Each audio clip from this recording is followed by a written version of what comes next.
اور بتوں پر. وَيَقُولُونَ لِلَّذِينَ كَفَرُوا اور وہ کہتے ہیں کافروں کے لیے هَؤُلَاءِ أَهْدَىٰ کہ یہ لوگ زیادہ ہدایت یافتہ ہیں مِنَ الَّذِينَ آمَنُوا سَبِيلًا ان لوگوں سے جو کہ صراط مستقیم پر ایمان لائے ہیں.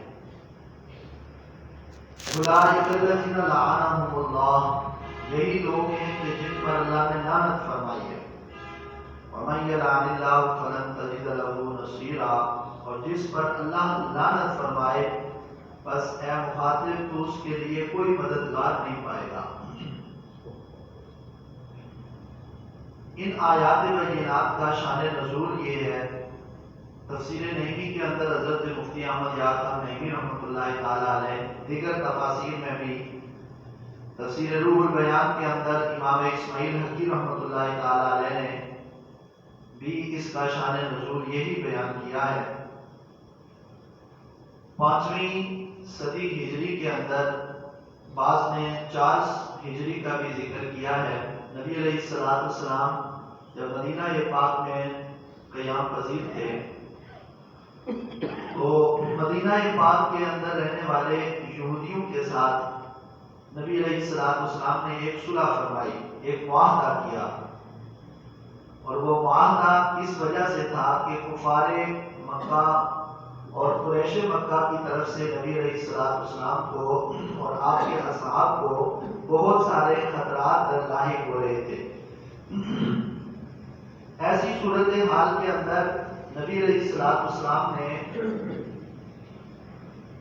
مدینہ پاک کے یہودیوں سے یہ معاہدہ کیا کہ اگر کفار مکہ مشرکین مکہ اگر ہمارے اوپر حملہ آور ہو جائیں تو ایک نہ تو تم اس وقت ہماری مدد کرنا اور نہ ہی تم ان حملہ آوروں کو مدد کرتے ہوئے پناہ دینا. یعنی یہ معاہدہ نہیں ہوا کہ تم ہماری مدد کرنا یا ہماری اس وقت ہمارا ساتھ دینا، کیونکہ نبی علیہ السلام جانتے تھے اور سمجھتے تھے کہ یہودی کبھی بھی اہل اسلام کے دوست اور خیر خواہ نہیں ہو سکتے. آپ نے یہ فرمایا کہ تمہارا معاہدہ کس بات پر ہے کہ تم بالکل نیوٹرل رہنا، غیر جانبدار رہنا، نہ تم ان کی مدد کرنا نہ تم ہمارے خلاف کوئی بات کرو. یہ معاہدہ جب طے ہوا تو اس کے بعد جب جنگ احد ہوئی تو جنگ احد کے اندر مشرکین کا کفار مکہ کا پلڑا جو ہے وہ آگے ہو گیا. جب مسلمانوں کی شکست ہوئی، ایک فتح کی صورت ہونے کے قریب تھی اور پھر 70 صحابہ اکرام رضوان اللہ علیہ اجمعین نے جام شہادت نوش کیا. اب جب کفار کا پلڑا بھاری ہو گیا تو مدینہ پاک کے اندر رہنے والے یہودی متذبذب ہو گئے کہ یہاں تو بات کچھ اور ہو گئی ہے. اب تو کفار مکہ جو ہے اور مشرکین جو ہے یہ مسلمانوں کے اوپر تو غالب آ رہے ہیں. چنانچہ انہوں نے اپنے معاہدے کی پرواہ نہ کرتے ہوئے اور اس معاہدے کو توڑ کر ان میں کعب بن اشرف اور حی بن اخطب یہ یہودیوں کے بڑے سردار تھے، انہوں نے اپنے ساتھ 70 لوگوں کو یہودیوں کو لیا اور مکہ المکرمہ کی طرف چل پڑے. اور صرف اس نظریے سے کہ مکہ المکرمہ کے اندر رہنے والے جتنے بھی مشرکین مکہ ہیں ان کو نبی علیہ السلام کے خلاف اور ابھارا جائے اور اہل اسلام کے خلاف اور ابھارا جائے، اور ابھارنے کے بعد جو ہے اندرون مدینہ سے ہم ان پر حملہ کریں اور بیرون مدینہ سے یہ لوگ حملہ کریں تو ہم سارے کے سارے کفار مل کر یک بارگی سے ایک حملہ کر کے ان کو جو ہے وہ صفحہ ہستی سے مٹا دیں. نبی علیہ السلام اور آپ کے اصحاب جو گنتی کے اس وقت محدود گنتی کے لوگ تھے تو انہوں نے ایک بہت بڑی سازش کھیل کر اپنے معاہدے کو توڑ کر یہ مکہ المکرمہ میں آ گئے. ابو سفیان کے ہاں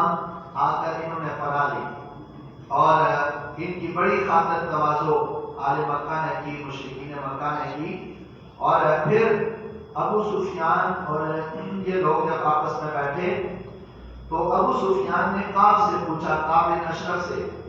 یہ یہودیوں کا پہلی کتابوں کا علم رکھنے والا شخص تھا،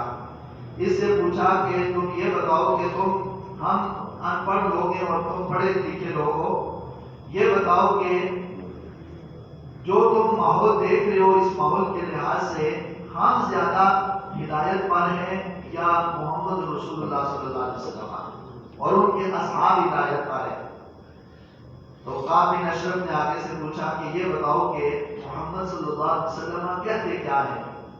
تو اس نے کہا یأمر بعبادۃ اللہ تعالی وحدہ وینہی عن الشرک، وہ تو اللہ کی عبادت کا حکم دیتے ہیں اور شرک سے روکتے ہیں، اور بس اس کے علاوہ کچھ نہیں ہے کہ انہوں نے اپنا نیا دین بنا لیا ہے اور اپنے ماں باپ اپنے ابا و اجداد کے دین سے وہ پھر گئے ہیں۔ یہ بات کعب بن اشرف کے جواب کے اندر جب ابو سفیان نے کعب سے پوچھا تو کعب کے سوال کے جواب میں ابو سفیان نے آگے سے یہ بات کی اور کہا کہ تمہارا دین کیا ہے، تم کیا کہتے ہو؟ کعب بن اشرف نے ان سے پوچھا کہ تمہارا دین کیا ہے؟ انہوں نے کہا ہمارا دین یہ ہے کہ نحن ولاد البیت نسک الحاج ونقرب الضیف ونفق العانی وذکر افعالہم۔ انہوں نے کہا کہ ہمارا دین یہ ہے کہ ہم کعبۃ اللہ کے متولی ہیں، ہم حجاج کو پانی پلاتے ہیں اور ہم مہمانوں کی بڑی خاطر تواضع کرتے ہیں اور لوگوں کی ہم جو ہے وہ خدمت کرتے ہیں اور اپنے اس طرح کے افعال انہوں نے گنوائے۔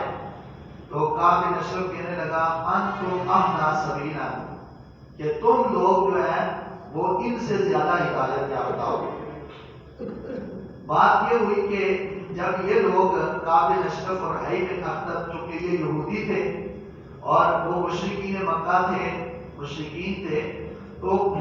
جب ان کا آپس میں اس بات پر معاملہ ہوا نا کہ اس طرح کرتے ہیں کہ ہم یکبارگی سے حملہ کرتے ہیں، لیکن مشرکین مکہ نے حی بن اخطب اور کعب بن اشرف سے کہا نہیں ایسے بات نہیں ہوگی، تم لوگ ہو اہل کتاب اور محمد رسول اللہ صلی اللہ علیہ وسلم ہیں صاحب کتاب، تو وہ تمہارے قریب ہم سے زیادہ ہیں، اس لیے کہ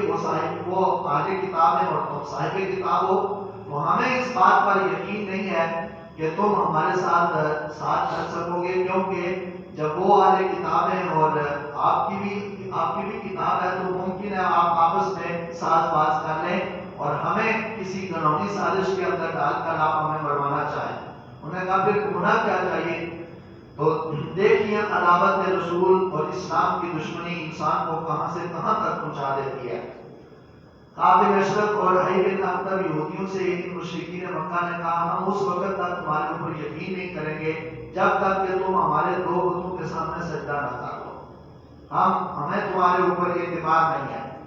چنانچہ انہوں نے کہا اگر اس پر تم مطمئن ہونا چاہتے ہو تو ہم تمہارے بتوں کو بھی سجدہ کر لیتے ہیں۔ ان دونوں نے کفار مکہ مشرکین مکہ کے بتوں کے سامنے سجدہ کر لیا اور سجدہ کرنے کے بعد پھر انہوں نے کہا کعب بن اشرف اپنے ساتھ مشرکین مکہ کے 30 لوگوں کو اپنے ساتھ لے کر کعبۃ اللہ کی دیوار کے ساتھ چمٹ کر انہوں نے معاہدہ کیا کہ کوئی کسی کے ساتھ جو ہے وہ دشمنی نہیں کرے گا اور ہم سب نے ایک ہی مشن رکھنا ہے، اور وہ مشن یہی ہے کہ ہم سارے کے سارے مل کر مدینہ پاک پر یک بارگی سے حملہ کریں گے اور مسلمانوں کو جو ہے وہ مدینہ پاک سے نکال دیں گے، ختم کر دیں گے۔ اب اللہ رب الجلال کی مشیت اور اس کی قدرت میں تو کچھ اور منظور تھا۔ تھوڑی تھوڑی آندیاں تو نہیں چلی اسلام کے خلاف، یہاں تو طوفان کے طوفان آئے اور بڑے بڑی چٹانیں آئیں سامنے، لیکن اللہ تبارک و تعالیٰ نے اسلام کو ہر دور کے اندر غالب رکھا۔ اب جب انہوں نے یہ سازش کی تو اللہ تبارک و تعالیٰ نے اس وقت ان آیات بینات کا نزول کر کے محبوب کریم علیہ السلام کو بتا دیا، پیارے پیارے حبیب علیہ السلام، یہ کفار مکہ، قریش مکہ اور مدینہ پاک کے یہودی یہ اپنا معاہدہ توڑ کر یہ مل کر اب مدینہ پاک پر حملہ کرنے والے ہیں۔ چنانچہ نبی پاک علیہ السلام کو فرمایا گیا، اللہ تعالیٰ کی طرف سے حکم ہوا، تو پھر آپ نے صحابہ اکرام کے ساتھ مشاورت کر کے مدینہ پاک کے ارد گرد خندق کھودی، اور یہ مدینہ پاک کے جو 70 جو یہودی تھے اور جو سب عداوت اور دشمنی رکھنے والے تھے علیہ السلام کے ساتھ، یہ بھی ادھر گئے ہوئے تھے۔ نبی علیہ السلام نے اپنے صحابہ کے ساتھ حضرت سلمان فارسی رضی اللہ تعالیٰ عنہ کے مشورے کو قبول کرتے ہوئے اتنے ان کی واپسی سے پہلے مدینہ پاک کی چاروں اطراف کے اندر خندق کھود دی۔ اب جب یہ لوگ آئے تو بڑی طاقت کے ساتھ اور بڑی قوت کے ساتھ اور بڑی جو ہے وہ دلیری کے ساتھ آئے تھے کہ اب تو ہم کتنی تعداد کے اندر ہیں اور تو مسلمانوں کو جو ہے وہ ہم بالکل مٹا دیں گے۔ جب مدینہ پاک میں پہنچے تو دیکھا آگے تو جانے کا راستہ ہی نہیں ہے۔ جہاں سے راستے چھوڑے گئے وہاں مردوں کو مجاہدین اسلام کو کھڑا کر دیا گیا، اور جہاں مدینہ پاک کے اندرونی معاملات تھے وہ نبی علیہ السلام نے خواتین کے حوالے کیے، فرمایا تم اپنے اندرونی معاملات کا دھیان رکھو، اور جہاں جہاں داخلی راستے ہیں وہاں نبی علیہ السلام نے اپنے محبوب صحابہ کو مجاہدین صحابہ کو کھڑا کر دیا۔ نبی پاک علیہ السلام یہ صحابہ کی مدد اللہ تبارک و تعالیٰ میں کس انداز میں فرماتا ہے۔ اب یہ لوگ آئے تو کئی دنوں تک مدینہ پاک کا محاصرہ کر کے کھڑے رہے، اندر داخل نہیں ہو پا رہے تھے۔ چنانچہ اسی رات اللہ تبارک و تعالیٰ نے یہ اتنی تیز اور اتنی شدید ہوا چلائی اور آندھی چلائی کہ راتوں رات ان کے خیمے اکھڑ گئے، اور جو انہوں نے اپنے ساتھ سامان لایا ہوا تھا وہ سامان بکھر گیا، اڑ گیا، اور صحابہ کرام رضوان اللہ تعالیٰ علیہ مجمعین مضبوطی کے ساتھ کھڑے رہے۔ صبح جب دیکھا تو کفار میں جو ہزاروں کی تعداد میں لشکر لے کر آئے تھے ان میں سے ایک بھی مدینہ پاک کے اندر موجود نہیں تھا۔ ساروں کے ساروں کو اللہ رب الجلال نے کس طرح ذلیل و رسوا کیا۔ اب اس کے بعد پھر نبی علیہ السلام نے بنو قریظہ اور بنو نذیر، بنو قریظہ کے جو لوگ مدینہ پاک کے اندر تھے یہودی اور جنہوں نے اپنے معاہدے کو توڑا، حضور علیہ السلام نے پھر ان کو پکڑ کر ان کو واسطے جہنم کروایا، اور بنو نذیر کے جو لوگ تھے ان کو مدینہ پاک سے نکال دیا گیا، جلا وطن کر دیا گیا۔ اس معاہدے کو توڑنے کی وجہ سے اللہ تبارک و تعالیٰ نے اسلام کو اور کتنی زیادہ قوت سے نواز دیا۔ تو اسلام کے خلاف ہر دور کے اندر سازشیں ہوئی ہیں، اور اس دور کے اندر بھی کہ جب ابتدائی اسلام تھا، ابھی اسلام کو عروج مل رہا تھا، تو ایسی گناہی سازشیں ہوئی تو اللہ تعالیٰ نے ان سازشوں کو، سازشیں کرنے والوں کو ذلیل و رسوا کیا۔ تو اسلام کے خلاف جب بھی سازش ہوگی تو رب الجلال ایسے لوگوں کو ہمیشہ ذلیل و رسوا فرماتا ہے۔ اس وقت پھر اللہ تبارک و تعالیٰ نے یہ آیات بینات نازل کی۔ اب ذرا اس کا ترجمہ سنیے تو پھر پورا مفہوم ذہن کے اندر آ جاتا ہے۔ یا محبوب علیہ السلام کیا آپ نے ان لوگوں کی طرف نہ دیکھا کہ جن کو کتاب کا کچھ حصہ دیا گیا، یہ مدینہ پاک کے یہودی، یؤمنون بالجبت والطاغوت، جنہوں نے شیطانوں کے اوپر بھی ایمان رکھا اور بتوں کے اوپر بھی ایمان رکھا، اور وَيَقُولُونَ لِلَّذِينَ كَفَرُوا هَؤُلَاءِ أَهْدَىٰ مِنَ الَّذِينَ آمَنُوا سَبِيلًا، اور کافروں کے لیے یہ کہتے ہیں کہ